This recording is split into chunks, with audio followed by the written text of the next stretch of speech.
بسم اللہ الرحمن الرحیم۔ السلام علیکم محترم ناظرین۔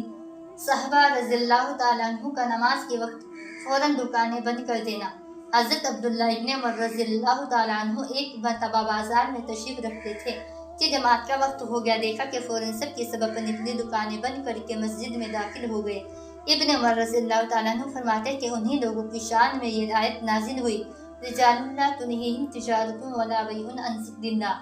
ترجمہ پوری آیت شریفہ کا یہ ہے کہ ان مسجدوں میں ایسے لوگ صبح اور شام اللہ کی پاکی بیان کرتے ہیں جن کو اللہ کی یاد سے بالخصوص نماز پڑھنے اور زکوٰۃ دینے سے نہ خریدنا غفلت میں ڈالتا ہے نہ بیچنا۔ وہ ایسے دن کی پکڑ سے ڈرتے ہیں جس میں بہت سے دن اور بہت سی آنکھیں الٹ جائیں۔ یہ حضرت ابن عباس رضی اللہ تعالیٰ عنہ فرماتے ہیں کہ وہ لوگ تجارت وغیرہ اپنے اپنے کاروبار میں مشغول ہوتے تھے، لیکن جب اذان کی آواز سنتے تو سب کچھ چھوڑ کر فوراً مسجد میں چلے جاتے۔